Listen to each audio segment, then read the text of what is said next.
नमो महद्भ्योस्तु नमः शिशुभ्यः नमो युवभ्यो नम आवटुभ्यः ये ब्राह्मणागामवधूतलिङ्गाः चरन्ति तेभ्यः शिवमस्तु राज्ञाम्। अथातः अद्य भागवतसारोद्धारस्य नवोत्तरः शततमः श्लोकः 109 श्लोकः व्याक्रियते। अस्मिन् महत् समागम प्रकरणे अरण्यकाचार्यः गुरु सहवासस्य लाभान् नैकविधैः श्लोकैः वर्णयितुं प्रक्रमते। अथ गते दिवसे ये विषयाः समग्रह्यन्त ते पुनः अद्य अनुद्यन्ते। तदनन्तरमेव अद्यतन श्लोकः प्रश्रूयते।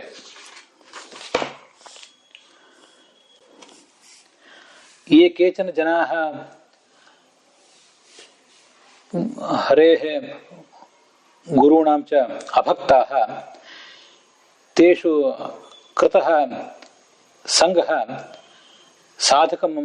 इमं साधकं पाशैः बध्नाति। यदि स एव संघः साधुषु विधीयते सः साधुसंघः मोक्षद्वारम् अपावृणोति। कपिलः स्वमातरं देवहूतिम् एवमाह। एते साधवः सर्वसंगविवर्जिताः। तेष्वेव संगः सर्वैः साधकैः प्रार्थ्येत। वयमपि तथैव प्रार्थयेमहि। यदा दुर्जन संसर्गात् अस्माकं सर्वेषां देहः मनः आत्मा च मालिन्यं प्राप्नुवन्ति तदेदशं मालिन्यं संगदोषम् एते साधवः नूनं परिहरेयुः। तेषु साधुषु यः धीपूर्वकः संघः संजायते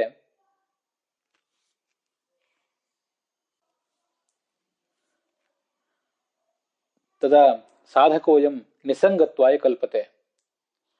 असाधुषु असत्सु यदि साधकोऽयं पामरः अनुषज्यते तदा संसृतावेव अयं नूनं पुनः पुनः बध्यते। मुचुकुन्दोऽपि एवमेव खलु भगवन्तं सम्बोधयामास। यदा संसारमोक्षकालः समाप्नोति तदैव महात्मनां संगोऽपि लभ्यते। संगे च लब्धे उपदेशे च कृते तदा मुक्तामुक्तनियामकस्य भगवतः तव विषये ज्ञानभक्तिवैराग्यादीनि अनुक्रमिष्यन्ति। सर्वेप्येते कृपणाः जनाः भगवतः विमुखाः सन्तः देहेषु गेहेषु च अनुरज्यन्ते। तेषामेव अनुग्रहाय जनार्दनस्य भगवतः संसारमोचकस्य प्रतीकभूताः साधवः अस्मिन् लोके चरन्ति। ते च साधवः एतान् संसारमग्नान् जीवान् नूनं ಉದ್ಧರಿಷ್ಯಂತಿ. ರಹುಗಣ ಮಹಾರಾಜ ಹೇಳಿದಂಥ ಒಂದು ಮಾತನ್ನ ಇವತ್ತು ನಾವು ನೋಡೋಣ. ಕಳೆದ ದಿವಸದವರೆಗೆ ಕಪಿಲ ಋಷಿ ತನ್ನ ತಾಯಿಗೆ ಉಪದೇಶ ಮಾಡುವಾಗ ಸಜ್ಜನರ ಸಮಾಗಮದ ಬಗ್ಗೆ, ಅದರ ಲಾಭದ ಬಗ್ಗೆ ಏನು ಹೇಳಿದ ಅಂತ ಅನ್ನೋದನ್ನ ನೋಡಿದ್ವಿ. ನಾನಿವತ್ತು ಮಂಗಲಾಚರಣದಲ್ಲಿ ಹೇಳಿದ ಶ್ಲೋಕ ಕೂಡ ರಹುಗಣ ರಾಜ ಜಡಭರತನಿಗೆ ಮಾತನಾಡುವಾಗ ಹೇಳಿದಂಥ ಒಂದು ಶ್ಲೋಕ. ಆದರೆ ಆ ಶ್ಲೋಕವನ್ನ ಇಲ್ಲಿ ತಗೊಂಡಿಲ್ಲ, ಭಾಗವತ ಸಾರೋದ್ಧಾರದಲ್ಲಿ ತಗೊಂಡಿಲ್ಲ. ಅಲ್ಲಿ ನಾವು ಇವತ್ತು ನೋಡ್ಬೇಕಾಗಿರೋ ಶ್ಲೋಕ ಅದರ ಹಿಂದಿನದಿದೆ. ನಹಿ ಅದ್ಭುತಂ ತ್ವಚ್ಚರಣಾರ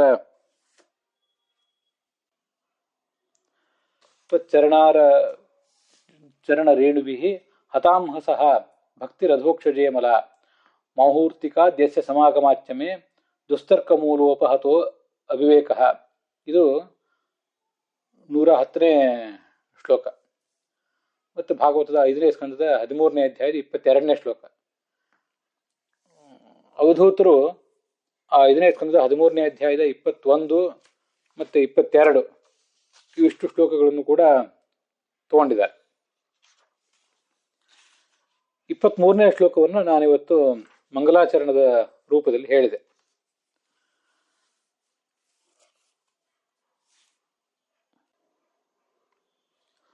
ಭಾಗವತದಲ್ಲಿ 5ನೇ ಸ್ಕಂದದ 10ನೇ ಅಧ್ಯಾಯದಿಂದ ಈ ರಹುಗಣ ಮತ್ತೆ ಜಡಭರತ ಇವರ ಕಥೆ ಪ್ರಾರಂಭ ಕಾಣ್ತದೆ. ಸಿಂಧು ಸೌವೀರ ದೇಶಗಳ ಒಡೆಯನಾದ ರಹುಗಣ ಮಹಾರಾಜ ಕಪಿಲ ಮುನಿಯನ್ನು ನೋಡ್ಲಿಕ್ಕೆ ಹೊರಟಿದ್ದಂತೆ. ಇಕ್ಷುಮತ್ಯಾಹ ತಟೇ ನದ್ಯಾಂ ಭಗವಂತಂ ಕಪಿಲ ಋಷಿಂ ದ್ರಷ್ಟುಂ ಕಸ್ಮಿಂಶ್ಚಿದಾಶ್ರಮೇ ಸ್ಥಿತಂ ಅಂತ. ಹೀಗೆ ಕಪಿಲ ಋಷಿಯನ್ನ ನೋಡ್ಲಿಕ್ಕೆ ಹೊರಟಿದ್ದ. ಆಗ ಮಾರ್ಗ ಮಧ್ಯದಲ್ಲಿ ಆ ರಾಜನ ಪಲ್ಲಕ್ಕಿ ಹೊರಲಿಕ್ಕೆ ಒಬ್ಬ ವ್ಯಕ್ತಿಯ ಕೊರತೆ ಆಗಿತ್ತು. ಆಗ ಈ ಜಡಭರತ ಆತನಿಗೆ ಸಿಕ್ಕ.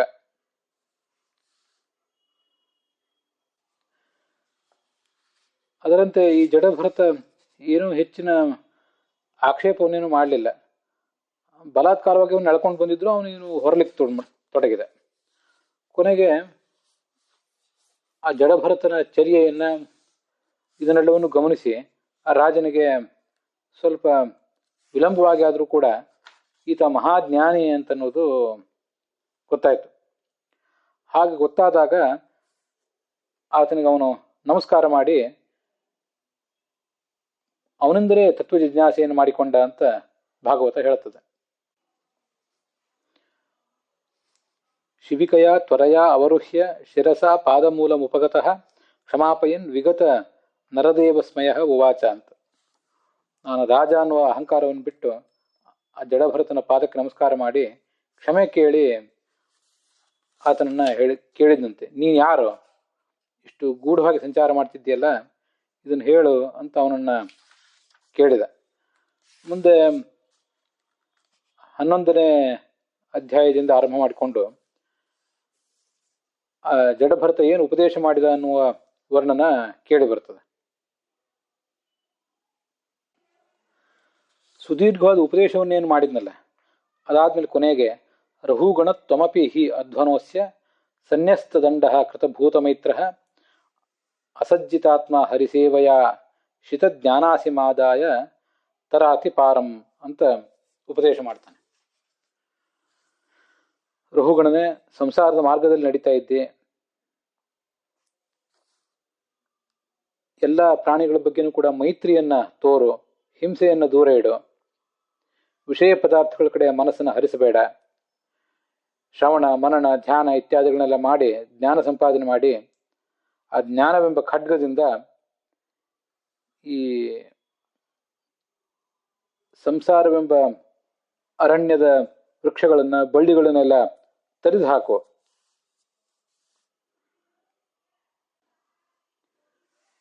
ಮತ್ತೆ ಕೊನೆಗೆ ಮುಕ್ತನಾಗು. ಹೀಗೆ ಅವನು ಉಪದೇಶ ಹೇಳಿದ ಮೇಲೆ ಅಹೋ ನೃಜನ್ಮ ಅಖಿಲ ಶೋಭನಂ ಅಂತ ಈ 109ನೇ ಶ್ಲೋಕ ರಹುಗಣ ಹೇಳಿದ್ದು. ಅಹೋ ನೃಜನ್ಮ ಅಖಿಲ ಜನ್ಮ ಶೋಭನಂ. ಅನೇಕ ಜನ್ಮಗಳು ಮನುಷ್ಯನಿಗೆ ಬರ್ತಾವಲ್ಲ, ಆ ಎಲ್ಲಾ ಜನ್ಮಗಳಲ್ಲಿ ಮನುಷ್ಯ ಜನ್ಮ ಅಂತ ಅನ್ನೋದು ಬಹಳ ಶ್ರೇಷ್ಠವಾದ್ದು.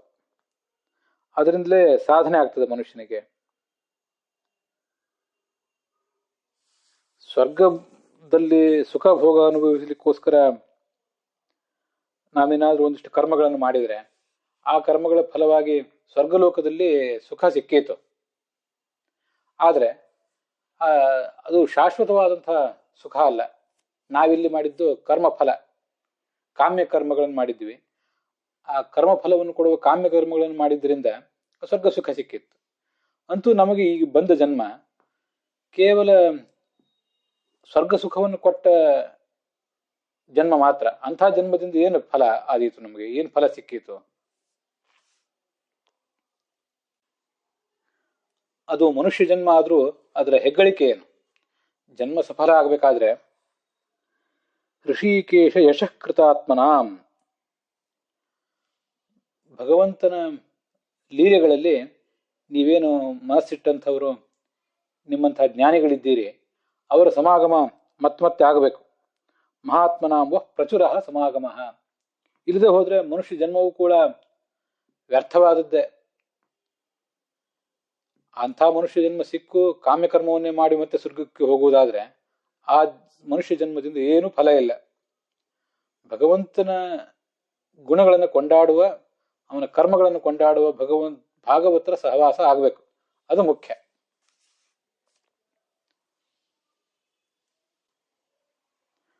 ಮನುಷ್ಯ ಆಗಿ ಹುಟ್ಟಿದ ಮೇಲೂ ಕೂಡ ಒಂದು ವೇಳೆ ಸಜ್ಜನರ ಸಮಾಗಮ ಆಗದೆ ಹೋದ್ರೆ ಇದು ಏನು ಶೋಭನ ಏನಲ್ಲ, ಮಂಗಳಕರ ಏನಲ್ಲ. ಇದು ಇದಮಪಿ ಅಶೋಭನಮೇವ ಅಂತಾರೆ ಆರಣ್ಯಕಾಚಾರ್ಯರು.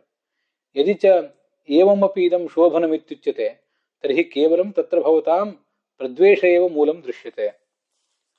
ಮನುಷ್ಯರಾಗಿ ಹುಟ್ಟಿದ್ದೀರಿ, ಸುಖಭೋಗಗಳಲ್ಲಿ ಆಸಕ್ತರಾಗಿದ್ದೀರಿ, ಸಜ್ಜನರ ಸಹವಾಸ ಆಗ್ತಾ ಇಲ್ಲ, ನೀವು ವ್ಯರ್ಥವಾಗಿ ಕಾಲ ಕಳೆದ್ರು. ನಮ್ಮ ಈ ಜನ್ಮವೇ ಬಹಳ ಶ್ರೇಷ್ಠವಾದ ಜನ್ಮ ಅಂತ ಆ ಜನ್ಮದ ಬಗ್ಗೆ ನೀವು ಹೆಮ್ಮೆ ಪಟ್ಕೊಂಡು ತಿರುಗಾಡುವುದಾದರೆ,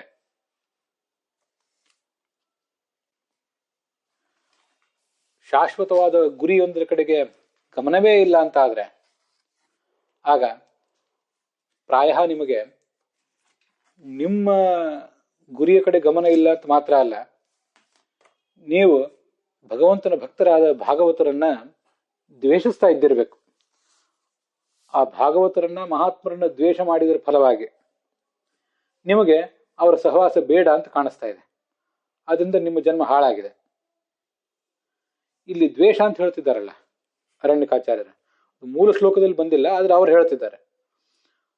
ಮಹಾತ್ಮರ ಮೇಲಿನ ದ್ವೇಷ ಅಂದ್ರೆ ಒಂದು, ಅವರನ್ನ ಕಂಡರ, ಮಹಾತ್ಮರನ್ನ ಭಾಗವತರನ್ನ ಕಂಡರಾಗದೇ ಇರೋದು. ಇನ್ನೊಂದು ದ್ವೇಷ ಅನ್ನೋದಕ್ಕೆ ಅವರನ್ನು ಕಂಡ್ರೆ ದ್ವೇಷ, ಸಿಟ್ಟು ಅಂತ ಹೀಗೆ ಅರ್ಥ ಅಲ್ಲ. ಅವ್ರ ಬಗ್ಗೆ ತಾತ್ಸಾರ, ಅವ್ರೇನು ದೊಡ್ಡ ಸಾಧನೆ ಮಾಡಿದ್ದಾರೆ, ಮನುಷ್ಯ ಲೋಕದಲ್ಲಿ ನಾವು ಇಷ್ಟೆಲ್ಲ ಧನ ಕನಕ ಸ್ಥಾನ ಮಾನ ಧನ ಸಂಪಾದನೆ ಮಾಡಿದ್ದೀವಿ, ಇಂಥ ವ್ಯರ್ಥವಾದ ಬರಡು ಜೀವನ ನಡೆಸಿದ್ದಾರಲ್ಲ ಇವರು, ಇವ್ರದ್ದೇನು ಸಾಧನೆ, ಇವ್ರದ್ದು ಯಾವ ಮಹಾ ಸಾಧನೆ ಅಂತ ಅವ್ರ ಬಗ್ಗೆ ತಾತ್ಸಾರ ಮಾತ್ರ. ಆ ತಾತ್ಸಾರವನ್ನೇ ಅಲ್ಲಿ ದ್ವೇಷ ಅಂತ ಹೇಳಿದಂತೆ ಕಾಣಿಸ್ತದಷ್ಟೆ. ಇಲ್ಲಿ ಮಹಾತ್ಮರ ಬಗ್ಗೆ ಅನಾದರ ಅಥವಾ ತಿರಸ್ಕಾರ ಅಥವಾ ದ್ವೇಷವೇ ಏನೇ ಆದರೂ ಅಂಥ ಮನುಷ್ಯ ಜನ್ಮವೂ ಅದು ವ್ಯರ್ಥವಾದದ್ದೇ.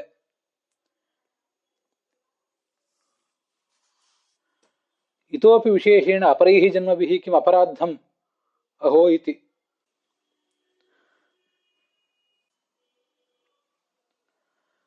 ಮನುಷ್ಯರಾಗಿ ಹುಟ್ಟಿದ್ದೀರಿ, ಆದರೆ ಸತ್ಕರ್ಮಗಳನ್ನು ಮಾಡ್ತಾ ಇಲ್ಲ, ಶ್ರವಣ ಮನನ ಧ್ಯಾನ ಇತ್ಯಾದಿಗಳನ್ನು ಮಾಡ್ತಾ ಇಲ್ಲ. ಆದರೆ ಇಂಥ ಹೊಲಸು ಜನ್ಮವೂ ಕೂಡ, ಇಂಥ ವ್ಯರ್ಥವಾದ ಜನ್ಮವೂ ಕೂಡ ಮಹಾಜನ್ಮ, ಬಹಳ ಶ್ರೇಷ್ಠವಾದ ಜನ್ಮ ಅಂತ ನಿಮ್ಗೆ ಅಭಿಮಾನ ಇರೋದಾದ್ರೆ, ಹಾಗಾದ್ರೆ ಪ್ರಾಣಿಯೋ ಪಕ್ಷಿಯೋ ಕ್ರಿಮಿಯೋ ಕೀಟವೋ ಆಗಿ ಹುಟ್ಟಿದ್ರೂ ಕೂಡ ಅದು ಶ್ರೇಷ್ಠವೇ.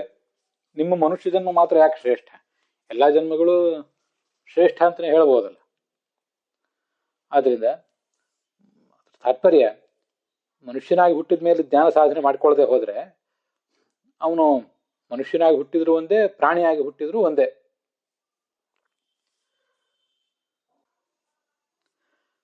ಆಹಾರ ನಿದ್ರಾ ಭಯ ಮೈಥುನಾನಿ ಸಾಮಾನ್ಯಮೇತತ್ ಪಶುಭಿರ್ನರಾನಾಂ ಜ್ಞಾನಂ ತು ತೇಷಾಂ ಅಧಿಕೋ ವಿಶೇಷ ಜ್ಞಾನೇನ ಹೀನಃ ಪಶುಭಿಃ ಸಮಾನಃ ಅಂತ ಒಂದು ಸಂಸ್ಕೃತದ ಸುಭಾಷಿತ ಕೇಳಿ ಬರ್ತದೆ.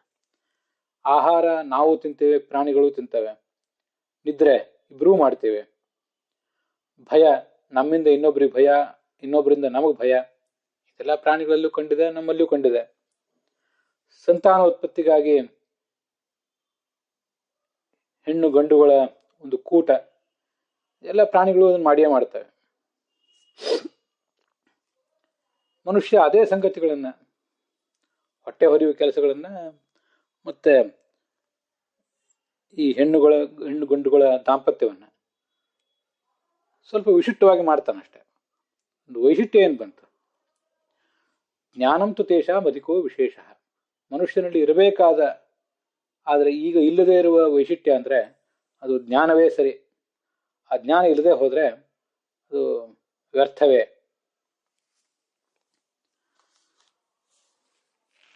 ಅದ್ರ ಮುಂದೆ ನಹಿ ಅದ್ಭುತಂ ತ್ವತ್ ಚರಣಾಬ್ಜ ರೇಣುವಿಹಿ ಹತಾಂ ಹಸೋ ಭಕ್ತಿರಥೋಕ್ಷಜೇಮಲ ಮೌಹೂರ್ತಿಕಾದ್ಯಸ್ಯ ಸಮಾಗಮಾಚ್ಯಮೆ ದುಸ್ತರ್ಕ ಮೂಲ ಅಪಹತಃ ಅವಿವೇಕ ಅಂತ 22ನೇ ಶ್ಲೋಕ ಮುಂದೆ ನಮ್ಗೆ ಕಾಣಿಸೋದು. ಆ ಸಾಧು ಸಜ್ಜನದ ಸಮಾಗಮದ ಫಲ ಏನು ಅಂತ ಅನ್ನೋದನ್ನ ಹೇಳ್ತಾ ಇದ್ದಾರೆ. ಬಹುಕಾಲ ಗುರುಗಳ ಸೇವಾ ಮಾಡಿ, ಸಾಧು ಸಜ್ಜನರ ಸೇವಾ ಮಾಡಿ, ಅವರ ಉಪದೇಶವನ್ನು ಪಡ್ಕೊಂಡ ಮೇಲೆ ಮೋಕ್ಷ ಅನ್ನುವಂಥ ಮಹಾಫಲವೇ ನಮಗೆ ಸಿಗ್ತದಲ್ಲ, ಅದೇನು ಆಶ್ಚರ್ಯ ಅಲ್ಲ ಖಂಡಿತವಾಗಿಯೂ. ಏಕೆಂದರೆ ಒಂದು ಸ್ವಲ್ಪ ಹೊತ್ತು ಕಾಲ ಮಾತ್ರ ನಿನ್ನಂಥ ಮಹಾಭಕ್ತನ ಜೊತೆಗೆ, ಮಹಾಜ್ಞಾನಿಯ ಜೊತೆಗೆ ನನ್ನಂಥ ರಾಜ ಸಂಭಾಷಣೆ ಮಾಡಿದೆ. ಆದ್ರಿಂದ ನನಗಿದ್ದ ಸಂಶಯ ಎಲ್ಲ ಪರಿಹಾರ ಕಂಡವು. ಭಗವಂತನಲ್ಲಿ ನಿರ್ಮಲವಾದ ಭಕ್ತಿ ಮೂಡಿತು. ಮುಕ್ತಿ ಸಿಕ್ಕೇ ಬಿಟ್ಟಿತು ಅನ್ನುವಂಥ ವಿಶ್ವಾಸ ಮೂಡಿದೆ. ಭಗವಂತನ ಸ್ವತಂತ್ರ ಕರ್ತೃತ್ವವನ್ನು ನಾನು ಅರಿಯಲಾರದೆ ಹೋಗಿದ್ದೆ. ನಾನೇ ಕರ್ತ ಅಂತ ಭಾವಿಸಿದ್ದೆ.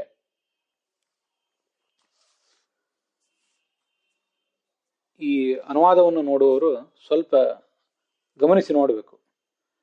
ನಮ್ಮ ಗುರುಗಳು ಹಯೋಧನ ಪುರಾಣಿಕಾಚಾರ್ಯರ ಈ ಶ್ರೀಮದ್ ಭಾಗವತ ಸಾರೋದ್ಧಾರ ಅಂತ ಏನಿದೆ, ಅದರಲ್ಲಿ ಈ ಶ್ಲೋಕದ ಅನುವಾದ ಈ ಥರ ಇದೆ. ನಾನು ಅದನ್ನು ಹೇಳುವಾಗ ಬೇರೆ ಥರ ಹೇಳಿದ್ದೀನಿ. ಬಹುಕಾಲ ಗುರುಗಳ ಸೇವೆ ಮಾಡಿ ಪುನಃ ಪುನಃ ಉಪದೇಶ ಪಡೆದರೆ ಮೋಕ್ಷಾದಿ ಸಕಲಾಭೀಷ್ಟ ಸಿದ್ಧಿಯಾಗುವುದು ಎಂದರೆ ಅದೇ ಆಶ್ಚರ್ಯ ಅಂತಿದೆ ಅಲ್ಲಿ. ಅದೇ ಆಶ್ಚರ್ಯ ಅಂತಲ್ಲ, ಅದು ಆಶ್ಚರ್ಯವೇನಲ್ಲ ಅಂತ ಆಗಬೇಕು. ಶ್ಲೋಕದಲ್ಲಿ ಹಾಗೆ ಕಾಣಿಸ್ತದೆ, ನಹಿ ಅದ್ಭುತಂ, ಅದು ಆಶ್ಚರ್ಯವೇನಲ್ಲ.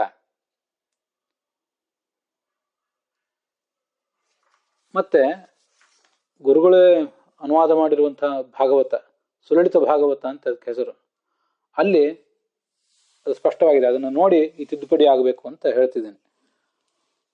ನಿನ್ನ ಪಾದಕಮಲವನ್ನು ಸೇವೆ ಮಾಡಿದವನಿಗೆ ಪಾಪವೆಲ್ಲ ಪರಿಹಾರವ ಕಂಡು ಭಗವಂತನಲ್ಲಿ ನಿರ್ಮಲವಾದ ಭಕ್ತಿ ಉಂಟಾಗುವುದರಲ್ಲಿ ಏನು ಆಶ್ಚರ್ಯವೂ ಇಲ್ಲ. ಏಕೆಂದರೆ ನಿನ್ನೊಡನೆ ಕೇವಲ 2 ಗಳಿಗೆ ಕಾಲ ಕಳೆದೆ ನಾನು. ಅದರಿಂದ ನನಗಿದ್ದಂಥ ಅವಿವೇಕ ಎಲ್ಲ ದೂರ ಹೋಯಿತು ಅಂತ ಹೇಳ್ಕೊತಿದ್ದಾನೆ ರಾಜ. ಆದ್ರಿಂದ ಆಶ್ಚರ್ಯವೇನಿಲ್ಲ ಅಂತ ತಿದ್ಕೊಳ್ಬೇಕು. ಅದೇನೋ ಪ್ರಮಾದದಿಂದ ಆ ಥರ ಆಗಿದೆ ಅಷ್ಟೆ. ನನಗಿದ್ದ ಅವಿವೇಕ ಹೋಯಿತು ಅಂತ ಇವನು ಹೇಳ್ತಿದ್ದಾನಲ್ಲ, ಅವನಿಗೆ ಏನು ಅವಿವೇಕ ಬಂದಿತ್ತು ಅಂದ್ರೆ, ಈ ಜೀವರೆಲ್ಲರೂ ಕೂಡ ಏನೋ ಕರ್ಮಗಳನ್ನು ಮಾಡ್ತಾರೆ. ಸತ್ಕರ್ಮವಾಗಲಿ ಮಾಡ್ತಾರೆ, ದುಷ್ಕರ್ಮಗಳನ್ನಾಗಲಿ ಮಾಡ್ತಾರೆ. ಆ ಕರ್ಮವನ್ನು ಮಾಡುವಾಗ ಅವರಿಗೆ ಶ್ರಮ ಆಗ್ತದಲ್ಲ. ಶ್ರಮ ಆಗುವುದಂತೂ ನಮ್ಗೆಲ್ರಿಗೂ ಅನುಭವ ಸಿದ್ಧವಾಗಿದೆ. ನಾವು ದೇವರ ಪೂಜೆ, ಯಜ್ಞ ಮೊದಲಾದ ಕಾರ್ಯಗಳನ್ನು ಮಾಡ್ತೀವಿ, ಅದರಿಂದಲೂ ನಮಗೆ ಶ್ರಮ ಆಗ್ತದೆ. ಹಾಗೇನೆ ಈ ಲೌಕಿಕ ಕಾರ್ಯಗಳನ್ನು ಹೊಟ್ಟೆ ಹೊರೆಯುವುದಕ್ಕಾಗಿ ಕಾರ್ಯಗಳನ್ನು ಮಾಡ್ತೇವೆ. ಆಧ್ಯಾತ್ಮಿಕ, ಧಾರ್ಮಿಕ ಮತ್ತೆ ಲೌಕಿಕ ಕಾರ್ಯಗಳನ್ನೆಲ್ಲ ನಾವು ಮಾಡ್ತೀವಿ. ಅದನ್ನೆಲ್ಲ ಮಾಡಿದಾಗ ನಮಗೆ ಶ್ರಮ ಅಂತೂ ಆಗ್ತದಲ್ಲ. ಹಾಗಾದ್ರೆ ಶ್ರಮ ಆಗ್ತಿರ್ಬೇಕಾದ್ರೆ ನಾವೇ ಕರ್ತೃ ಆಗಿರ್ಬೇಕಲ್ಲ. ಕರ್ತೃ ಆಗಿರದೆ ಹೋದ್ರೆ ನಮಗೆ ಶ್ರಮ ಆಗೋದು ಹೇಗೆ? ಅಂತ ಹೀಗೆ ತಿಳ್ಕೊಂಡಿದ್ನಂತ ಅವನು. ವಸ್ತುತಃ ಇವನೇ ಕರ್ತ, ಜೀವನೇ ಕರ್ತ. ಆ ಜೀವ ತನ್ನ ಕೆಲಸಗಳನ್ನು ಮಾಡಲಿಕ್ಕೆ ಭಗವಂತನ ಅನುಗ್ರಹವೂ ಒಂದಿಷ್ಟು ಬೇಕು. ಕಾಲ, ದೇಶ, ಅದೃಷ್ಟ ಇವೆಲ್ಲ ಬೇಕು. ಭಗವಂತನೂ ಕೂಡ ಆಗಬೇಕು. ಭಗವಂತನದು ಬಹಳ ವಿಶೇಷವಾದ ಪಾತ್ರ ಏನಿಲ್ಲ ಅಂತೆಲ್ಲ ಇನ್ನೂ ತಿಳ್ಕೊಂಡು ಬಿಟ್ಟಿದ್ದ ಅವನು. ಆದರೆ ನನಗೆ ಹೀಗೆ ಭ್ರಮೆ ಇತ್ತು. ಆದರೆ ಜ್ಞಾನಿಯಾದ ಭರತನೇ, ನೀನು ಆ ಎಲ್ಲ ವಾದಗಳನ್ನು ಕೂಡ ತಳ್ಳಿ ಹಾಕಿಬಿಟ್ಟೆ. ಸಂಸಾರ ಅನ್ನೋದೊಂದು ಭಯಂಕರವಾದ ಅರಣ್ಯ. ಅದರಿಂದ ಹೊರಗೆ ಬರಲಿಕ್ಕಾಗದೆ ಅವನು ಚಡಪಡಿಸ್ತಾ ಇರ್ತಾನೆ. ಆದರೆ ಯಾವ ದೇವತೆಗಳು ಅವನಿಗೆ ಸಹಾಯ ಮಾಡೋದಿಲ್ಲ. ಭಗವಂತ ಒಬ್ಬನೇ ಸಹಾಯ ಮಾಡ್ತಾನೆ. ಬ್ರಹ್ಮ ಸ್ವತಂತ್ರ ಅಲ್ಲ, ಲಕ್ಷ್ಮೀ ಸ್ವತಂತ್ರಳಲ್ಲ, ಭಗವಂತನೇ ಒಬ್ಬನೇ ಸ್ವತಂತ್ರ. ನೀನು ರಾಜ ಅಂತ ತಿಳ್ಕೊಂಡಿದ್ದೆ, ಸಮಗ್ರ ಭೂಮಿಗೆ ನೀನು ಒಡೆಯ ಅಂತ ತಿಳ್ಕೊಂಡಿದ್ದೆ. ನೀನೇನು ಭೂಮಿಯನ್ನು ಆಳುವುದು? ಭೂಮಿಯೇ ನಿನಗೆ ಆಶ್ರಯ ಕೊಟ್ಟಿದೆ. ಹೀಗೆಲ್ಲ ಈ ಹಿಂದಿನ ಅಧ್ಯಾಯಗಳಲ್ಲಿ ಅವನು ಹೇಳಿದ್ದಾನೆ.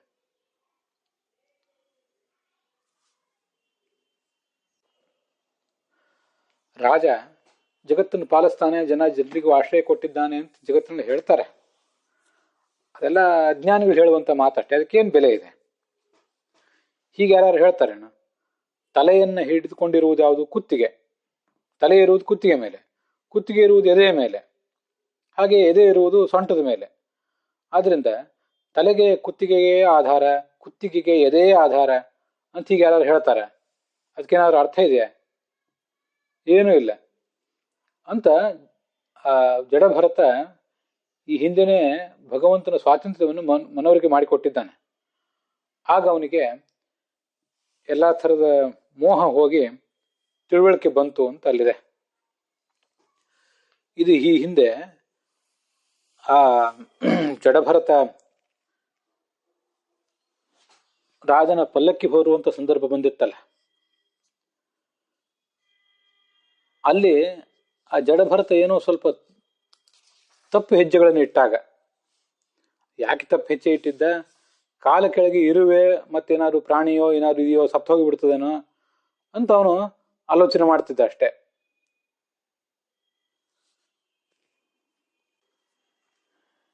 ಹೆಜ್ಜೆಗಳನ್ನು ಸ್ವಲ್ಪ ಎಚ್ಚರಿಕೆಯಿಂದ ಇಡ್ತಿದ್ದ ಅಷ್ಟೆ. ಆಗ ಪಲ್ಲಕ್ಕಿ ಗತಿಯಲ್ಲಿ ಏರುಪೇರಾಗಿತ್ತು.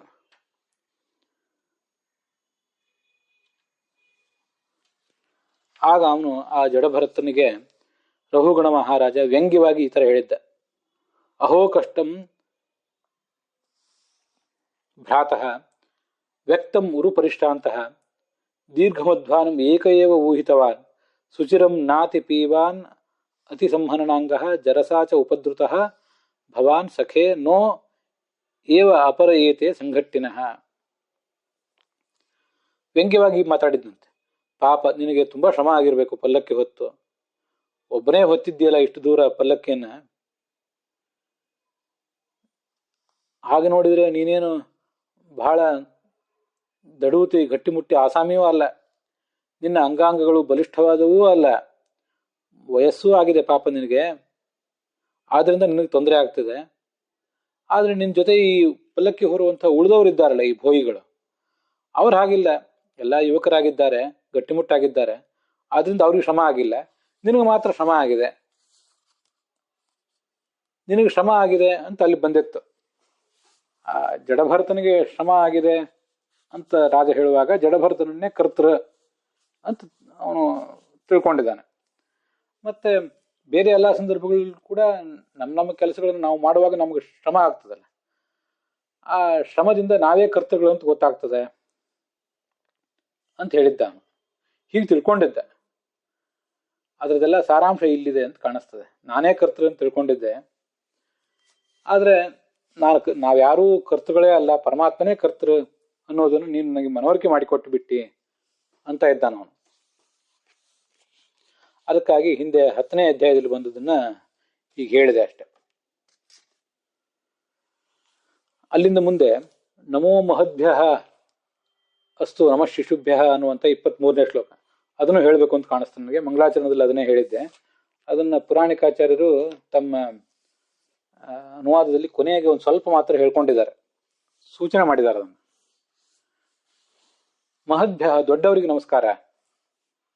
ಅನೇಕ ಜನ ಜ್ಞಾನಿಗಳಿದ್ದಾರೆ, ಅದರಲ್ಲಿ ವಯೋವೃದ್ಧರಾದವರು, ಜ್ಞಾನವೃದ್ಧರಾದವರಿಗೆ ನಮಸ್ಕಾರ. ಶಿಶುಭ್ಯ ಚಿಕ್ಕ ಮಕ್ಕಳಿಗೆ, ಮಕ್ಕಳಿಗೆ ನಮಸ್ಕಾರ. ಮತ್ತೆ ಯುವಕರಿಗೆ ನಮಸ್ಕಾರ. ಮತ್ತೆ ಒಟುಗಳು, ಹೀಗೆ ಎಲ್ರಿಗೂ ಕೂಡ ನಮಸ್ಕಾರ. ತೀರಾ ಚಿಕ್ಕ ಚಿಕ್ಕ ಹಸುಳೆಗಳು, ಅವುಗಳಿಗೆ ನಮಸ್ಕಾರ. ಮುಂದೆ ಆ ಹಸುಳೆತನವನ್ನು ದಾಟಿ 8-10 ವರ್ಷದ ಒಟುಗಳೇನಿರ್ತಾರೆ, ಉಪನೀತರಾದವರು, ಅವರಿಗೆ ನಮಸ್ಕಾರ. ಅದಾದ್ಮೇಲೆ ಅವರು 18-20 ವರ್ಷದ ಯುವಕರಾಗ್ತಾರೆ, ಅವರಿಗೂ ನಮಸ್ಕಾರ. ಅದಾದ ಬಳಿಕ ಮಧ್ಯ ವಯಸ್ಸನ್ನು ತಲುಪ್ತಾರೆ, ಮುದುಕರಾಗ್ತಾರೆ, ಅವರಿಗೂ ನಮಸ್ಕಾರ. ಅಂತಿದು ದೇಹಕ್ಕೆ ಸಂಬಂಧಪಟ್ಟ ವಾರ್ಧಕ್ಯ ಇತ್ಯಾದಿಗಳನ್ನು ಕುರಿತು ಹೇಳಿರುವಂತಹ ಒಂದು ಮಾತಿದು. ಅದಷ್ಟೇ ಅಲ್ಲದೆ ಜ್ಞಾನದ ಮಾರ್ಗದಲ್ಲಿ ತೀರಾ ಹಸುಳೆಗಳಂತೆ ಇದ್ದವರು ಕೆಲವರು, ಅವ್ರಿಗೇನು ಗೊತ್ತೇ ಇಲ್ಲ. ಜ್ಞಾನದ ಮಾರ್ಗದಲ್ಲಿ ಆಗ ತಾನೇ ಕಾಲಿಟ್ಟವರು, ಅವರು ಒಟುಗಳು. ಒಂದಿಷ್ಟು ಜ್ಞಾನವನ್ನು ಗಳಿಸಿ ಬೌದ್ಧಿಕವಾಗಿ, ಇಂಟೆಲೆಕ್ಚುವಲಿ ಯುವಕರಾದವರು ಕೆಲವರು, ಬೌದ್ಧಿಕವಾಗಿ ದೊಡ್ಡವರಾದವರು, ವೃದ್ಧರಾದವರು ಇನ್ನು ಕೆಲವರು. ಹೀಗೆ ಅವರಿಗೆಲ್ಲರಿಗೂ ನಮಸ್ಕಾರ ಅಂತ ಹೇಳ್ತಿದ್ದಾನ ಅವನು. ಅದು ಅರ್ಥನೇ ಅಲ್ಲಿ. ಬ್ರಾಹ್ಮಣ ಗಾಂ ಅವಧೂತ ಲಿಂಗಾ, ಅವಧೂತ ವೇಷ ಹಾಕೊಂಡು ಸಂಚಾರ ಮಾಡ್ತಿರ್ತಾರೆ. ತಾವು ಯಾರು, ಏನು, ತಮ್ಮ ಶಕ್ತಿ ಏನು ಅಂತ ಅನ್ನೋದನ್ನು ತೋರಿಸ್ಕೊಳ್ಳೋದೇ ಇಲ್ಲ ಅವರು. ಅವರೆಲ್ಲರಿಗೂ ನಮಸ್ಕಾರ.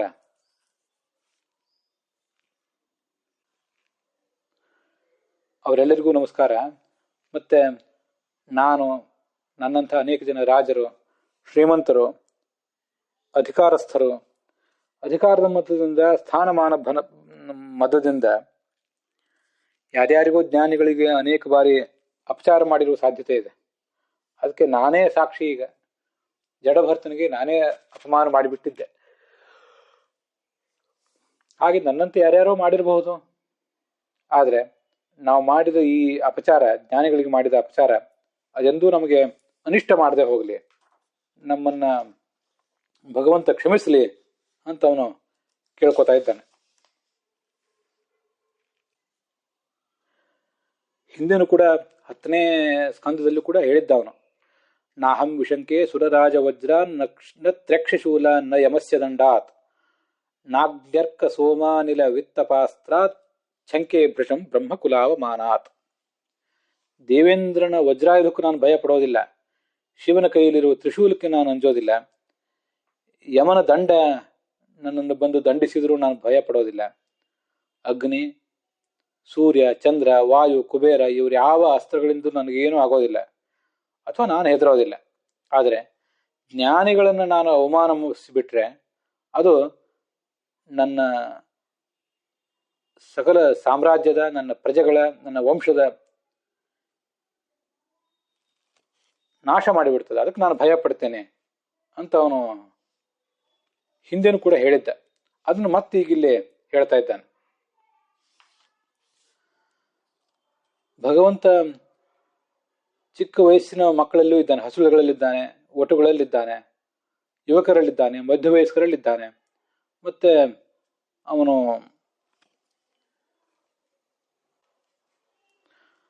ವೃದ್ಧರಲ್ಲೂ ಕೂಡ ಇದ್ದಾನೆ. ಅಂತಹ ಭಗವಂತನಿಗೆ ನಮಸ್ಕಾರ ಅಂತ ಅದರ ಇನ್ನೊಂದು ಅರ್ಥ.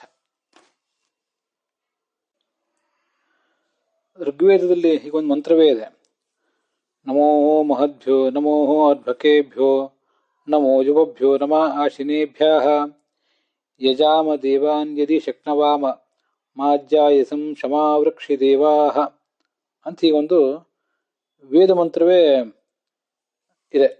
ಆ ವೇದ ಮಂತ್ರವು ಕೂಡ ಇದೇ ಅರ್ಥವನ್ನು ಹೇಳ್ತದೆ. ಈ ಮಹತ್ ಸಮಾಗಮ ಪ್ರಕರಣದಲ್ಲಿ ಕೊನೆಯದೊಂದು ಶ್ಲೋಕ ಇದೆ. ಇದು ಭಾಗವತದ 7ನೇ ಸ್ಕಂದದ 5ನೇ ಅಧ್ಯಾಯದ 32ನೇ ಶ್ಲೋಕ. ಪ್ರಹ್ಲಾದ ಮತ್ತೆ ಹಿರಣ್ಯಕಶಿಪು ಅವರಿಬ್ಬರ ನಡುವೆ ನಡೆದಂಥ ಒಂದು ಸಂವಾದ ಇದು. ನೈಷಾಂ ಮತಿಸ್ತಾವ ದುರುಕ್ರಮಾಂಘ್ರಿಂ ಸ್ಪೃಶತ್ಯನರ್ಥಾಪಗಮೋ ಯದುತ್ಸಹ ಮಹೀಯಸಾಂ ಪಾದರಜೋಭಿಷೇಕಂ ನಿಷ್ಕಿಂಚನಾನಾಂ ನ ವೃಣೀತ ಯಾವತ್ ಅಂತ. ಪ್ರಹ್ಲಾದ ತಮ್ಮ ತಂದೆ ಹಿರಣ್ಯಕಶಿಪುವಿಗೆ ಹೇಳುವ ಮಾತಿದು. ನಿನಗೆ ಈ ಬುದ್ಧಿ, ಭಗವಂತನ ಆರಾಧನೆ ಮಾಡಬೇಕು ಅನ್ನೋ ಬುದ್ಧಿ ಎಲ್ಲಿಂದ ಬಂತು? ನಾವು ರಾಕ್ಷಸರು, ನಮ್ಮ ಕುಲಕ್ಕೆ ಇದು ಹೊಂದುವಂಥ ಬುದ್ಧಿ ಅಲ್ಲ ಅಂತೆಲ್ಲ ಮಾತಾಡಿದ್ನಲ್ಲ, ಆಗ ಅವನು ಹೀಗೆ ಹೇಳಿದ್ದ,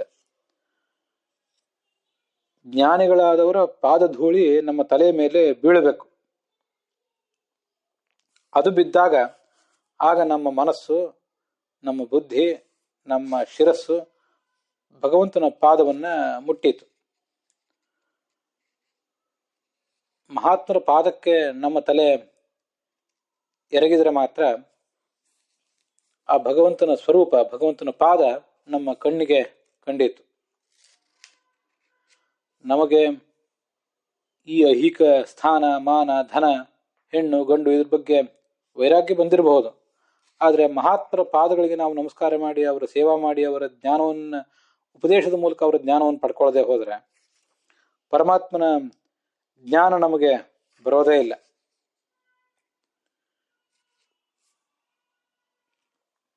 ಸಂಪಾದನೆ ಮಾಡಿದ ದುಡ್ಡೆಲ್ಲ ಯಾರ್ಯಾರ್ದೋ ಕಳ್ಳಕಾಕರ ವಶ ಆಗಿಬಿಡ್ತದೆ. ಇವನು ಕೂಡ ಅದನ್ನೆಲ್ಲ ಕಳ್ಕೊಂಡು ಇಹದಲ್ಲೂ ಸುಖ ಇಲ್ಲ, ಪರದಲ್ಲೂ ಸುಖ ಇಲ್ಲ ಅಂತ ಹೀಗಾಗ್ತದೆ. ಆದ್ರಿಂದ ಇವನಿಗೇನಾದ್ರೂ ಒಂದಿಷ್ಟು ವೈರಾಗ್ಯ ಬಂದಿದ್ರು ಅದು ಸುಮ್ಮನೆ ಅದೊಂದು ಬಡತನ ಆಗಿಬಿಡ್ತದೆ. ವೈರಾಗ್ಯ, ನಿಜವಾದ ವೈರಾಗ್ಯ ಆಗ್ಬೇಕಾದ್ರೆ ಭಗವಂತನ ಮತ್ತೆ ಭಾಗವತರ ಭಕ್ತಿಯಿಂದ ಕೂಡಿದ್ದಾಗಿರ್ಬೇಕು, ಅದು ವೈರಾಗ್ಯ. ಅದಕ್ಕೆ ಮಹಾತ್ಮರ ಸೇವೆ ಮಾಡಬೇಕು, ಗುರು ಸೇವಾ ಮಾಡಬೇಕು. ಅಲ್ಲಿಗೆ ಈ ಮಹತ್ ಸಮಾಗಮ ಪ್ರಕರಣ, ಗುರುಗಳ ಸಮಾಗಮ, ಅವರ ಸಹವಾಸ ಅನ್ನೋದು ನಮ್ಮ ಆಧ್ಯಾತ್ಮಿಕ ಜೀವನದಲ್ಲಿ, ನಮ್ಮ ಸಾಧನೆಯಲ್ಲಿ ಎಷ್ಟು ಮಹತ್ವದ್ದು ಅನ್ನೋದನ್ನು ಹೇಳುವ ಪ್ರಕರಣ ಸಮಾಪ್ತವಾಗಿದೆ.